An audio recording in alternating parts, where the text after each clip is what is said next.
Welcome to partialarc.com. Don't do that. In the grim darkness of the far future, there is only war. And a lot of weird shit.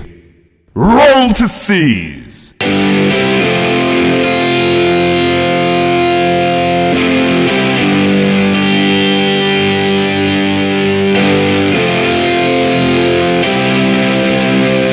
Welcome to Roll to Seize. This is episode 25. I'm your host, Jay Jones, and I'm joined by my co-host and Warhammer enthusiast, Andrew Dickinger. Hello. Hello, Andrew. We are finally home. Oh my god. Well, I mean, I guess if you call this... It's the homiest home we have. Yeah, it's the only home we really have. I never thought I'd be so excited to be back to these creepy and ghost-ridden halls of the Brown Library. Books and dangerous dust of kinds and clocks. Yeah, and a lot of demon... Wait, you got rid of the demon dust, right? You're not keeping any of it. Can you ever really get rid of demon dust? Is this like a philosophical question? Because I feel like you're trying to dodge the question that you're hiding demon dust. I mean, I don't know what you're talking about.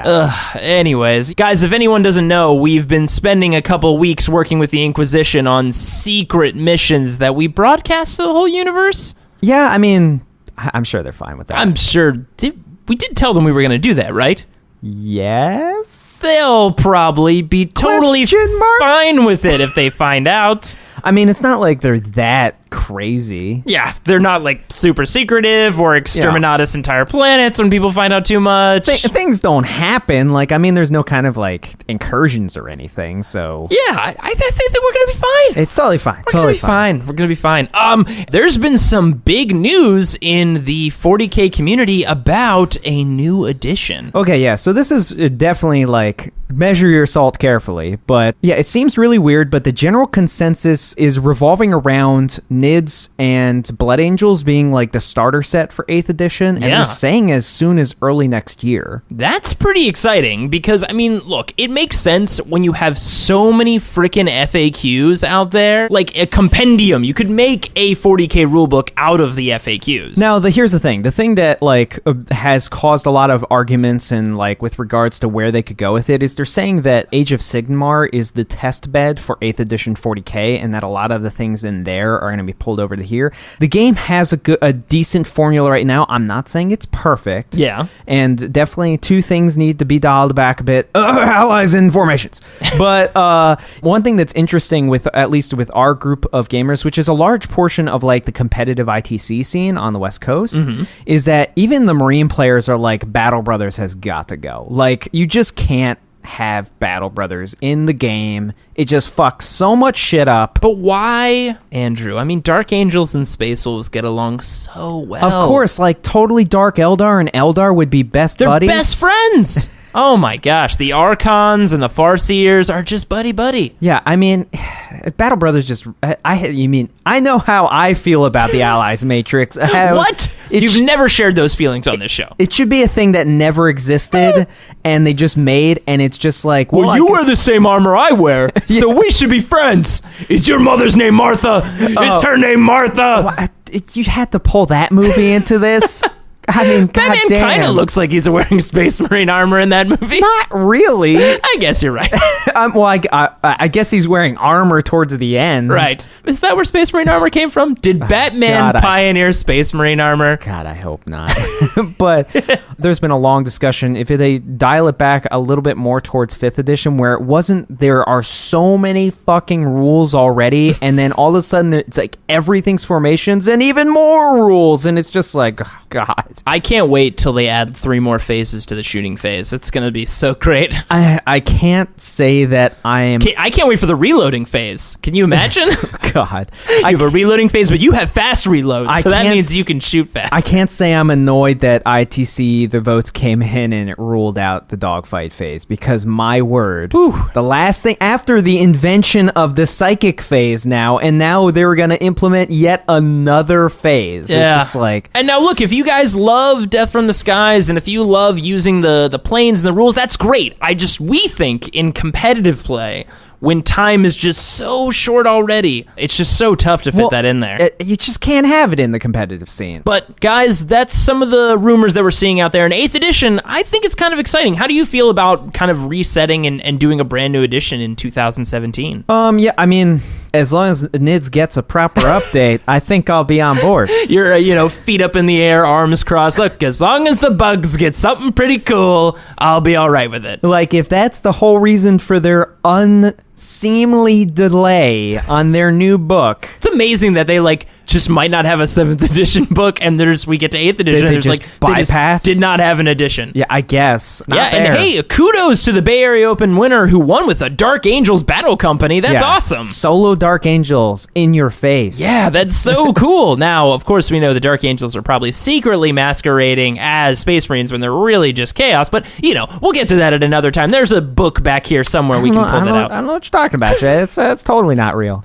Now, I think that's going to lead us right into our regular segment when we start the show here is our Seizes of the Month. Now, that's where we're going to be talking about our biggest missteps from the tournament of this last month, and we definitely have some mistakes we've made. I mean, we're terrible, so it happens often. It does. Now, Andrew, you're going to go first this time. You son of a bitch. Yeah! All right, so I was running my NID/Genestealer cult list like we've been talking about in the last tournament, and I mean, it's interesting. It's kind of one trick, which is I think the saddest part about it, but that's mainly because of the faults of the Tyrannic Codex, not really the Genestealer cult. Because the Genestealer cult is kind of like trying to patch up some of the a lot of these units don't really work in the regular competitive game. Now, I'll say this about the Genestealer cult. After having played a number of games with it now, it's okay. It's a good B to B+. That's good. It has a couple serious issues. One is mobility. They do have the advantage of being able to infiltrate and assault turn 1. That's definitely nice. That's really cool. And they can outflank as well, but the bottom line is they don't have acute senses, so if they outflank on the wrong side, they're kind of just there forever. They're also super, super cover dependent. Like, if they don't have a single map with line of sight blocking terrain, they're kind of just not good. They hate marker lights and hunter's eyes. Even just stock smart missile systems are the death of Genestealer. Yeah, that's true. And that comes into my C's, Jay. Ooh. In the game that I played, I actually did fairly well. I won my first 2 matches, which was unusual for me. That is very unusual. But I usually lose miserably and then enjoy being in the bottom pit and just having fun the rest of the day. That is always really nice. It's my tactic to lose the first game and then just have fun for the rest of the games. But in this last game, I was going against, ironically, a list that you may or may not have talked about in the last episode. What? It was, some Wolfen, a Wraith Knight. That sounds familiar. And Riptide Wing. Oh, yes. Yes. We both have played that list now. It's fun, right? Well, I was going against this list, and I had the choice for first turn, which I actually didn't take because I was trying to out-position him. So he had a gargantuan, so I had +1, and then I rolled the warlord trait, which gave me a +1. So you had a +2 to your Cs? Yeah, I had a 4+ Cs. Wow. So I had a good 50% chance of Cs, and even if I didn't Cs, he was not in good position to fight me. But I wanted to see where he essentially placed his Riptide Wing, because then I could counterplace with my Flyrants and hopefully do a lot of damage to them early, or at least get them flying and get paroxysms off, because I actually had 2 paroxysms this game, which is nasty, especially against Tau. Now, it was sad because I had no Psychic Screams, and Psychic Screams would have been the bane of his Riptides. But dumping them to Leadership 7 and then making them do a Shriek on them individually each basically every turn would have been awesome. But no Psychic Screams, but paroxysm, especially since he only had 1 that had Skyfire. So every turn I was basically just knocking that thing down. Nice. Now, one little add-in I'll put in, did not know this because I had been playing it wrong for so long, but only initiative, in fact, is the only stat that can't drop below 1. Yeah, but the others can. Which means that for Riptides, you can bring it down to 0 ballistic skill and it can't fire. Yeah. It's just I don't understand how guns work, basically. Which is huge. Yep. I did not know that, and nor did he, and it came up in our game and caused a little bit of contention, but it was that means that this one literally has to wait for another one to fire and then fire at the same target if it wants to shoot at all. So that's one power they have going for you. So I managed to counter deploy, I managed to seize, and I go full at it, and I have probably the best first turn I could have had. Like, I brought one Riptide down to 1 wound, and multiple things were paroxysmed, and his Wraith Knight was in no place to actually shoot The Wraith anything. Knight got scared for some reason, ran away, slapping 5s. Everybody was having a good time. I managed to infiltrate Gozer and his companions. Wait, who?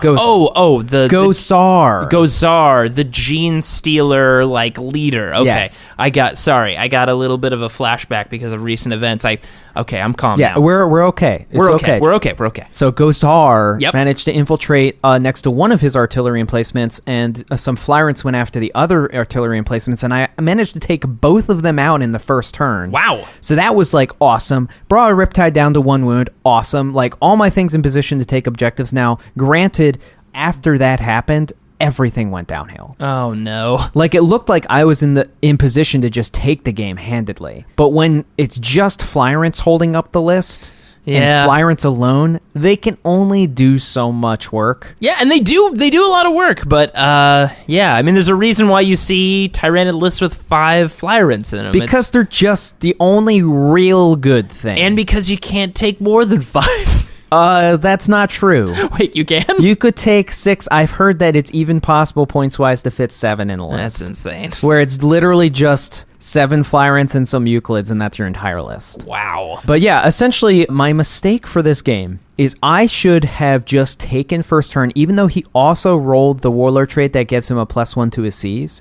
It made more sense with how he deployed for me to just take first turn to infiltrate everybody, and I mean everybody, right in front of his Riptide wing, so that no matter who he targeted, everything would be there to fight him. Because if that was gone, he literally can't do anything about my Flyrants at that point. And also, not only preventing Skyfire, but like you said, smart missile systems are the bane of these cover-dependent Gene Stealer and Gene Stealer cult units. So if you take down the Riptides early, they're not going to be throwing those smart missile systems at you left and right. Yeah, and at the very least, if I even get one of my units into combat with, say, 1 or 2 of the Riptides, they're there forever. Because they have terrible weapon skill and all my shit is fearless. So it's if I'm denying his shooting with them, I'm gold. That forces all of his focus to that point and allows my Flyrants to basically go buck wild. So what you're saying is when you have an army that can infiltrate really close and assault turn 1, you should maybe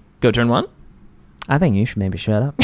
Fair enough. It also did not help that there wasn't really any line of sight blocking terrain. That's always a bummer. Like I said, Gene Stealer cult, fun, very terrain dependent. Well, there was still really good Cs and a good lesson learned. So Jay, I guess I'll talk about my Cs now. So I'm still running my current list with my Cloud Strike. So that's your Cs, right? You're running your that's list? it. Okay, well, now on to our main segment. I'm running my list with my Cloud Strike. Fire Dragons dropping out. I've got some Warp Spiders in there because you need them. Everybody underestimates Cloud Strike. And I've got my Striking Scorpions. Which are good every game. Which are fun. They're basically a delivery system for a Scorpion Claw, and do not underestimate that Scorpion Claw. It murders people. Well, it's still funny, though, because, even just Manda Blasters, gives them, no one expects the fucking Scorpion Inquisition. They don't. And, wow, do they pay for it. But I'm still making mistakes because I'm terrible, it seems. And as we always say, it's not usually your list that's the problem. It's usually the player. The general. Yeah, All always. comes down to the general. And for me, I made a pretty big mistake when I was playing a Battle Company opponent. Now, he was doing traditional White Scars Battle Company. He had 9 free Rhinos, which must feel nice. Oh, and a free drop pod. So 10 free vehicles, which is always fun. And I was sitting there and I was like, all right, Jay, you know what you're going to do? You're going to out-Battle Company the Battle Company, which is the wrong approach, it turns out. Yeah, so the match starts, and I have a choice to go first or second. I go second because we're playing a relic mission, and my entire army is null deploy, and he's got a drop pod that's going to come in turn 1, and he's got flyers that are coming in turn 2, but really, I want to see him position in, get his little guys around the relic, try to scamper out of there, and then my Cloud Strike comes in, blows up the unit that has the relic, capture it, all that good stuff, right? Yeah, that makes sense. Sounds like a good plan. I completely forget that plan, and I'm like, you know what? I'm going to beat him on Maelstrom and blow up all these free Rhinos. Wait, Jay. How much OPSEC do you have? I have, let me count here. I don't need to count because I have 0 OBSEC in my army. And it turns out his entire army is OBSEC, even flying buildings. So instead of doing the regular mission, which is play the mission and play the relic, turn 2 rolls around, and I get blood crazy, and all my guys come in, and I'm just having the best time. Fire Dragons is blowing up rhinos, like, oh man, we're so good at killing stuff and killing Marines, and he has 1 million of them. So shortly after doing that big old entrance when I blew up a bunch of rhinos and killed a bunch of Marines, I look around and he's still got his relic well protected, and his men are now holding it in a rhino. The turns are quickly winding down, and I'm not really close enough to make a big impact and take down the units I need to take down and get that relic. And the last turn really came down to, it was very exciting, came down to 1 die roll. I managed to take down the 2 rhinos, kill pretty much everyone inside but the warlord, which was Khan. I had people firing from all angles, people charging in. It was like an epic battle at the very end, and I put tons of wounds on Khan, and Khan was down to 1 wound with 1 save to go, and he made the 3+ save and won. And it was a really fun battle. But man, if I had just not gone crazy and shot at a bunch of rhinos for the fun of it, I could have taken out those 2 rhinos and the unit that was holding the relic a while ago and actually probably won that game. You mean like dominated the center of the board? Yeah, like dominated. And use your transports as a screen. Yeah. And then like run the relic backwards so he can't get to it? It sounds like a good idea when you say it like that. And when I think about it, it is, and I didn't do it. Like grab it with a unit of warp spiders that can move 6 and then jump 6 with it? Yeah, I mean, those rhinos were just so shiny. I mean, they were just really shiny rhinos, and I wanted to explode them. And I did, but, dumb. Anyways, that's my season of the month, guys. Don't try to out-battle company. It turns out they're better at that than anybody. Ugh. It was a tough match. But guys, those are our seasons of the month, and that'll take us into our main segment. Let's enter the Brown Library.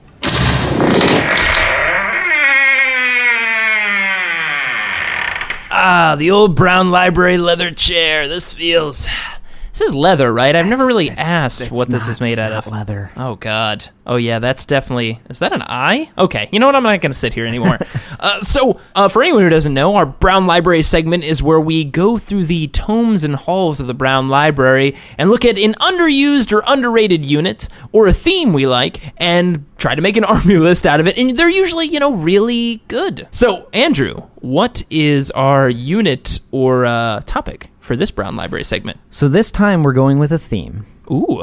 And the theme is the arena. The arena. Wow, it feels like we've been talking about an arena recently. I can't put my finger on it. No, I don't know what you're talking about. It's like a job we just got. God, man. So tell me about this arena. All right, so we're going to be focusing on specifically the units in the witch cults. Yeah, brace yourselves, Dark Eldar players. The witch cults. I'm crossing the line. We're going to be using not only things like witches and the like. What? But we're bringing back some old favorites like Beastmasters. Oh, Beastmasters. The Beastmaster. And I just get an image of Chevy Chase from Community in my head, but... I was going to say, I actually get an image from the Beastmaster movie from old data slates. Oh, I haven't seen that in a very long time, but I hear it was really well received.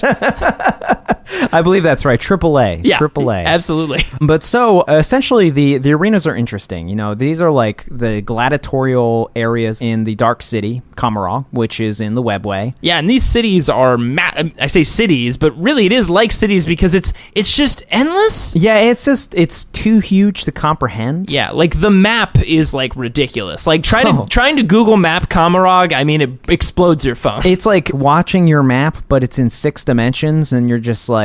I don't have the organs to understand this. My eyes do not have enough irises to take this. But yeah, so the units are really interesting. We got a request from specifically Death Cult Zero and Wild Hunt. We're discussing on our forum. Hey, thank you guys for sharing your views on Dark Eldar. That's right. Specifically talking about a number of units that never really get to see the light of day, essentially. And it's kind of sad because they're really fluffy and really cool. One specifically in the 5th edition book that I mentioned earlier that was super popular, which is Beast Cult units. Yeah. Now, let's get a little back history on these guys. We're going to do a little back history because there's a number of things in here. But the Beastmasters specifically are like the ultimate trappers in the galaxy. Clever girl. They're out there with their safari hats, right? Dark Eldar wear safari hats? If you call tribal like crazy ceremonial masks safari hats, then yes. Okay, I do, but go on. So these Beastmasters, they like capture, I mean, literally anything anywhere. Like the 3 most popular beasts that they get, and these are for the witch cults. Like they take them into battle, but these are specifically like, think of like Roman times, like yeah, like they keep the lions underneath. I think it was called the Colosseum. Yeah, I remember something like that. Yeah, and these would be kept underneath in the witch arenas, and they're just let loose and just eating people, I believe. Yeah, and like I said, like the 3 most popular beasts that they get, one is called Chimera, spelled very interestingly. Ooh. But these are from the shadow dimension that mandrakes are from. Oh, yeah, we've talked about the shadow dimension on that one episode we talked about for mandrakes. The shadow dimension is a very pleasant place. Warm, you could say. You get like a good B&B. And by warm, I mean ice cold. But yeah, Chimera, they're weird looking. They usually have like some kind of alien appendages coming out of their back, but they're very dog-like in shape. Mm-hmm. Then you have the Denarian Clawed Fiend, which is actually a resident of the webway. Really? Yes, this is a beast with many eyes, and it has like typically blue fur and almost like a manticore tail, like a tail with like a stinger on it. Oh, interesting. And they just hang out in the webway? Yeah, they like infest ruins within the webway, like locked off areas of the webway. You know, I hear growling late at night sometimes here in the library. Do you think it might be one of them? I hope not. God. Yeah, I really hope that isn't terrifying. one. Oh, God. But they're like the hulking brutes that they capture. And then there's the razor wing flocks. They sound really nice. Now, they're not... You'd think they'd like be like flesh eaters or something. No, they're bone eaters. Oh! They're like we don't deal with that flesh crap. We go straight for the solid stuff. Yeah, they literally fly around in flocks with razor-sharp wings and cut all the meat off a skeleton and then eat the skeleton. Wow. I'm sure that feels wonderful. Yeah, I'm sure it feels good. It's like shaving. Sort of. Many layers deep. Oh. That's like Schick like 5,000. Schick 5,000. Right down to the bone. Wow, is that... That's what happened to Schick. 40,000 years into the future. They evolved into birds of mass destruction. Wow. Come by our razorwing flock. By Schick. But those are the 3 most popular. And they have some interesting rules. Well, first of all, they're all beasts. So they all, just go wherever they please, essentially. They goes as where they pleases. They goes as where they pleases. And they're commanded by the Beastmasters, who behave as beasts as well, even though they're on skyboards like Hellions. Mm-hmm. They are beasts. Now, these skyboards, are they much like hoverboards? They're like Green Goblin boards. Oh, very interesting. But they have power, right? Because otherwise they don't run on water. And that's very, very important, I hear. Yeah, that's right. You can't run on water without power, Jay. Absolutely.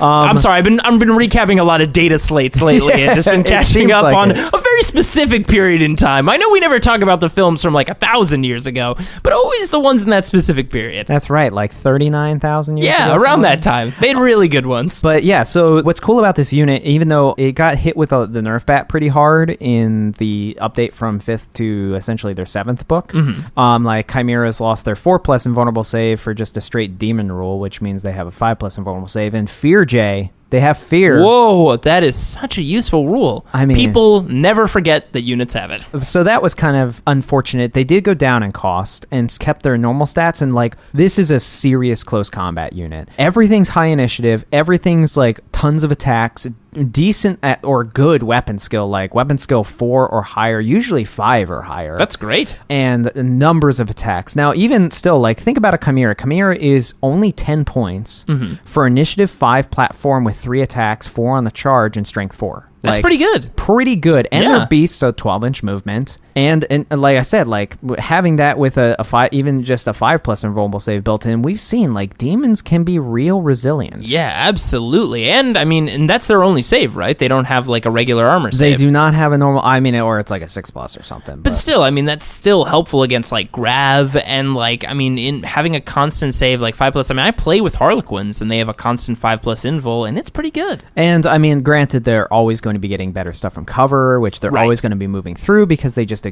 go max speed regardless. Absolutely. Clawed Fiends, on the other hand, they're multi-wound. They're 3 wounds apiece, so they're a bit of a beat stick and standard strength 5 AB5. And then they have rage, which gives them extra attacks and stuff like that. So they can be real nice, and I'll explain how I use them in a second. And then Razor Wing Flock's got probably the biggest nerf bat. Yeah, I know. We used to see them all the time, and then they just...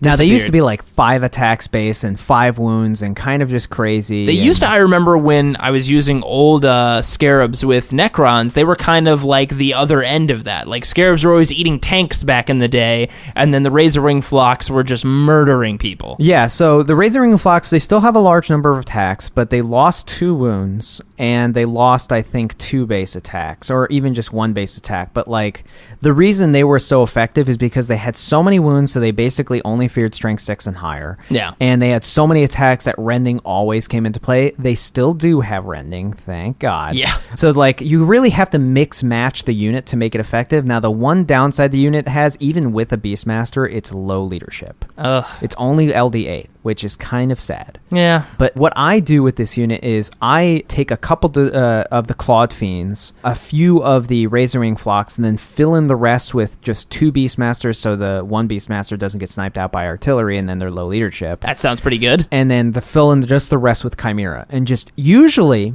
I'll have the Chimera as the front screen. They're good in combat, sure, but really they're just more often than not acting as delivery systems for the other 2 things. Right. Whereas if it's like a lot of things that don't ignore cover, then I'll throw the Fiends up front, because that means that they'll have to go through 3 wounds before they still start really reducing the effectiveness of the unit, also causing morale checks, which is a big deal. Yeah. And I mean, the Fiends, I mean, they're pretty tough to punch through with toughness 5. Yeah, and I mean, toughness 5 and 3 wounds, and if they get cover saves, then like they're going to be saving against everything. It's like a roided out cookie monster.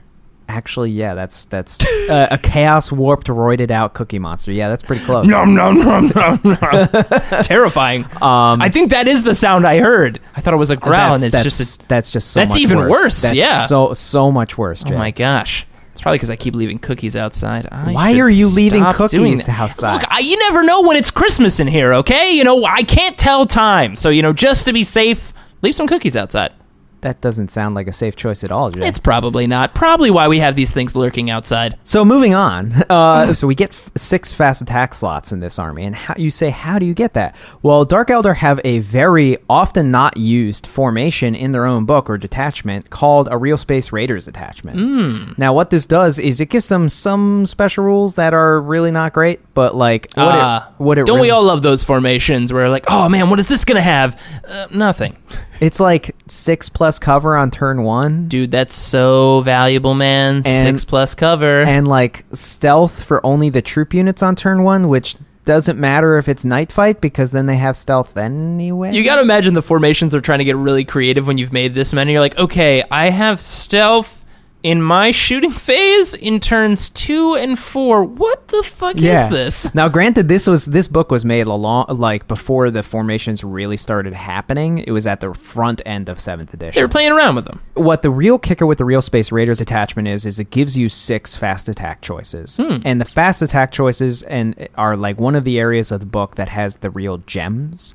So we take 3 units of these Beastmasters and all kitted out the same way. Then we're taking 3 units of these awesome Witch Arena guys called Reavers. Reavers? Now, what are Reavers? They're jet bike units, specifically Eldar jet bikes, which we know are insanely fast. Oh, yes. So fast that they're like as fast as flyers? More often than not faster than flyers. Faster than flyers, which we don't know what kind of spinal cord they've got going on that's taking that kind of speed, but man, more the power to them. Reavers are interesting. Now, unfortunately, like most Eldar jet bikes, they don't get the 3+ armor save, which they desperately need because of things like smart missile system. But moving on, what Reavers have and this is like part of the witch cult theme, they have combat drugs, which we'll get into in a second. Like we're going to get into some combat drugs? That's I mean, right. it's a little early in the day, but I mean, we could get into some combat drugs. We're going to down. be sampling. Very nice. But they have that rule. They also have skilled rider, which is great. Oh, yeah. No difficult terrain tests and +1 to your jank. Always good, especially as long as they don't run into ignore cover. A 3+ jank all the time is pretty awesome. Oh, God, yes. And as Eldar jet bikes, like we said, they're super fast. They also have a really cool rule called blade veins. What's a blade vein?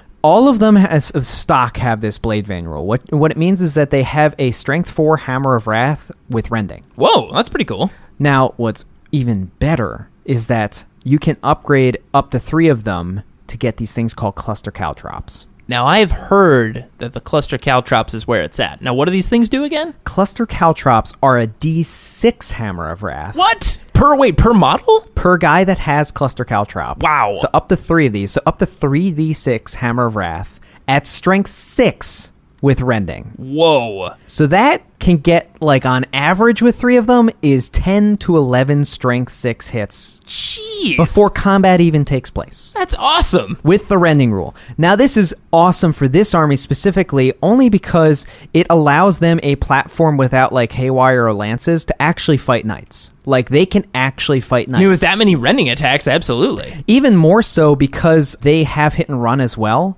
which means that if they hit them, cluster crouch drops go into play, they don't successfully kill the thing, they survive, they can bounce out, come back in and do it again. And hit him again.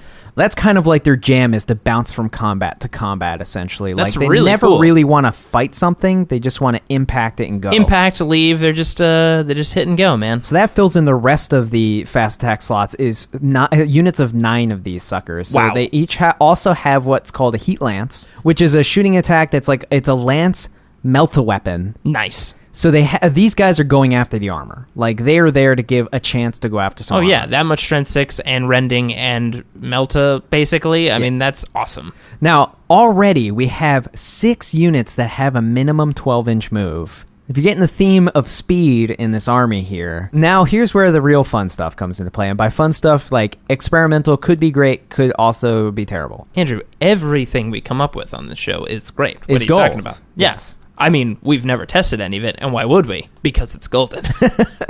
So our troop core is 2 units of, you guessed it, witches. Ooh, now Wyches. Now, we know a bit about them because it's coming back to me a little bit. We've recently signed up for something where we're working very closely with Wyches. That's right. But now, I'm going to be honest. I didn't do a lot of research before we took this job. What is a witch exactly? So, unfortunately, they're a troop unit that's very overcosted and not that resilient and not that great at its role, but, like, still okay, I guess, on occasion. They're 10 points a model, which doesn't really make any sense. They should be at most, like, 8, because they have a 6+ armor save. Ooh, that's rough. Now, they do have a 4+ invulnerable save, but only in combat. Okay, sure. I'm sure they get there often with their 6+ save. Now, here's where most people are going to disagree with me. I did not give them transports. You witch-hating monster. I'll explain why. There's, in fact, I think, a much better solution than giving them transports, because, as we all know, Dark Eldar transports are so resilient. They are very resilient. They're made of like a metallic papyrus, I believe. That's right. So instead, these 2 10-man units have witches have some really cool close combat weapons. Now, they all, once again, got a bit of the nerf bat, and they all lost haywire grenades. Oh, Thankfully, with the FAQ, that kind of stems it a bit if you can only use 1 grenade per combat. because now it's not as super important. Now it's not as big a deal, because then you can just give their hekatrix, which is their sergeant, a haywire grenade, and then you're fine. Like, that you can only use 1 a turn anyway. So might as well just give it to that one person.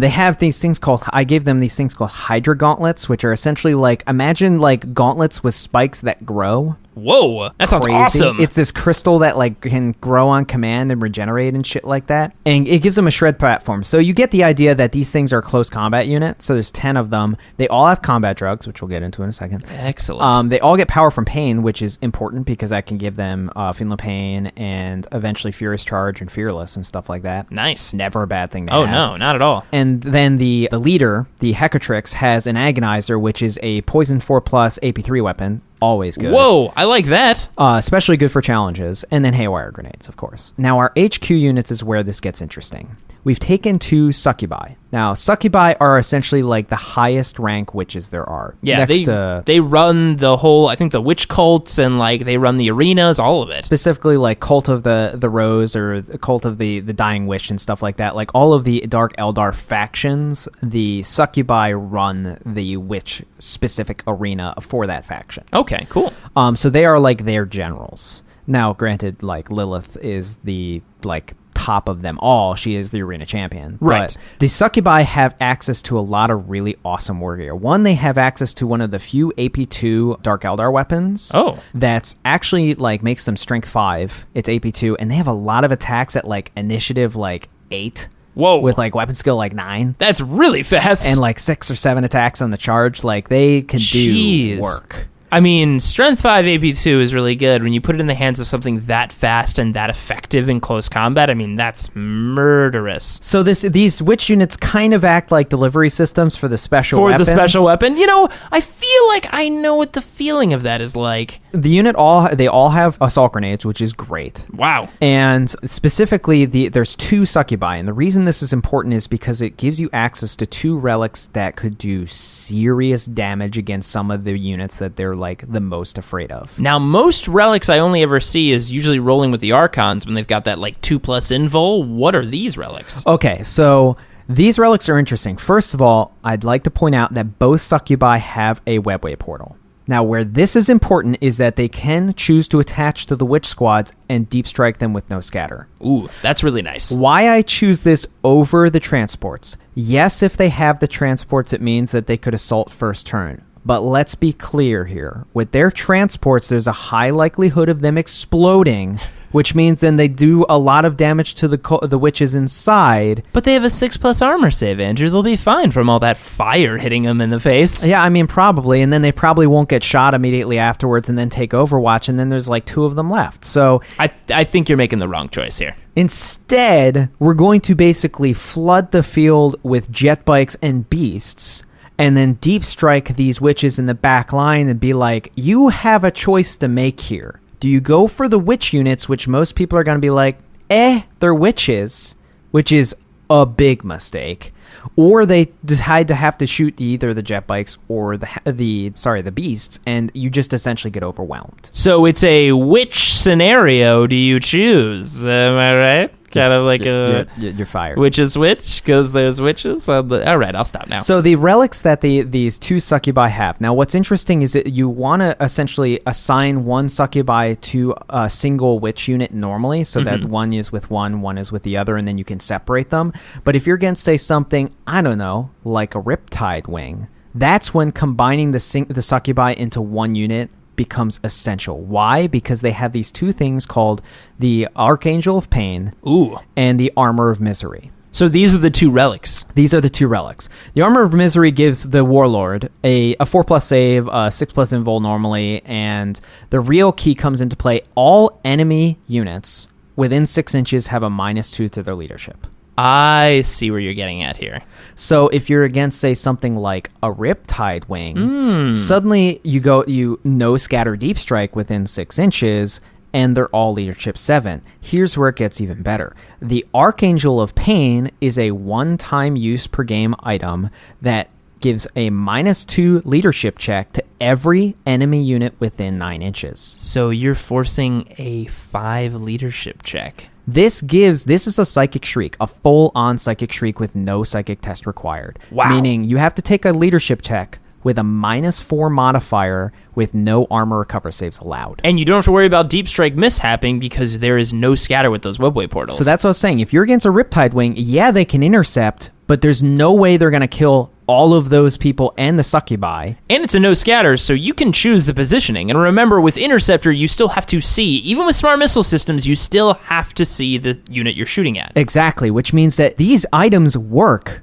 behind walls. Yep. So depending on where the Riptides are, this could end up taking most of the life off the Riptides before you even have to fight them. Wow. And then where it gets even better is that because of the Armor of Misery and this being an assault unit, if you catch them in assault, you're gonna be running them down. Your lowest initiative is 6. Yep.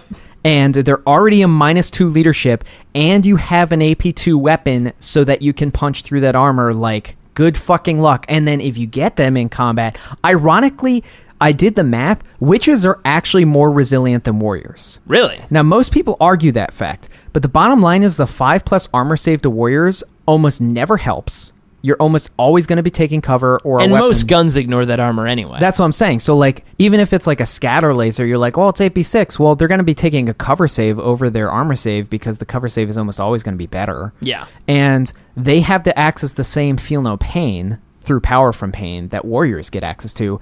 But here's where the kicker comes in: combat drugs. This is why I'm coming back to this now. I've been waiting for these combat drugs. So you roll once basically for the entire army. Now, there used to be a guy that was cool called Duke Sliskus. That was one of the best special characters that allowed you to roll twice and pick the better result. But He no longer exists. Poor Duke. He's trapped somewhere in the warp somewhere. I guess, yeah. So what you do is you roll a d6 and apply whatever number you get, the result. Now, why this is important and why it actually increases the survivability for the witches. Well, one of the results gives them +1 toughness. Which That's nice. If you were to get that, that is a game changer, because that means those units are even harder to destroy now. The bikes become toughness 5, and the witches become toughness 4, including the succubi, which means suddenly the succubi is no longer vulnerable to strength 6. Which means all that scatterfire and most of the strength 6 that we see out there in the game is not going to be doubling them out. Exactly. So then you get these things in combat. Luckily, they're already going to be having a regular feel no pain, because they won't, if they deep strike, they won't be in combat till 3rd turn. That's fine. That means they're not getting blown away early in the game. Yep. You have that choice. They already have feel no pain. Hopefully they're in cover. If you ignore cover, they're still getting feel no pain saves, even against smart missile systems, which is a big deal. Yes. And then if they get into combat, they have 4+ invulnerable saves and feel no pain. That's not bad. So, that's why this army actually could work, because you literally just drown them in bodies. You have every unit in the army is an assault-capable unit, like cluster caltrops with hit and run, beast units with all they have, and these 2 witch units with the succubi that can do serious work. Yeah, and their relics are amazing. So basically this army is like the arena has come to you, basically. Yes. Now, one thing I want to point out that's kind of shit with the Archangel of Pain is that it doesn't affect Fearless and They Shall Know No Fear units. Oh, so Space Marines are like, I don't care about that Archangel because, of course, a demon getting unleashed from a box doesn't affect them somehow. Yeah, of course not. They see that all the time. Which is where you would, instead of deploying them in a single unit against, say, something like a Ripwing, you would put them in the 2 separate units so they could be doing equal work across the field. Exactly. So that's basically the army, Jay. Wow. I like to see that. The Colosseum, the arena coming to you, basically. And that's the name of the list, Jay, is the arena. I love it. Wow. Okay. So people, please get out there and make our witch friends happy and bring more witches to the battlefield. That's right. And Beastmaster, and because Beastmasters. It's been a long time since he's seen any real action.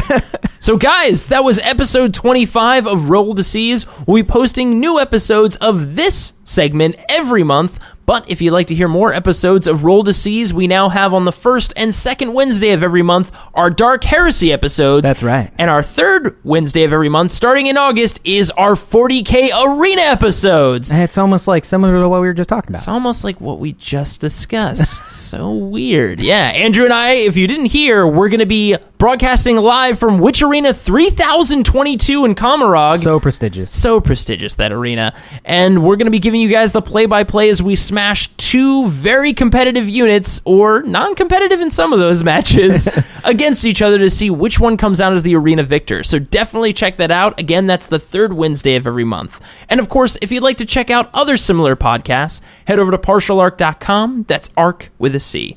You can email us any questions at rolltoseize@gmail.com, or chat with us on dakadaka.com and help decide the next Brown Library segment. Search for fluffy/underrated units in the 40K general discussion forums.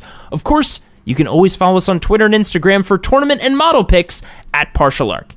Thanks for listening, and your fun fact for this month is... So, apparently drugs can sometimes be good? I shouldn't say that. Yeah, I mean... But apparently you can be so good to the point where you don't need them, and that's Lilith. Yeah, there we go. Does Lilith not take any combat drugs? She does not use combat drugs. You know what, guys? She's apparently that good. Listen to Lilith. Just say no and compete in witch murder arenas. That makes sense, yeah. It's a really good message to kids.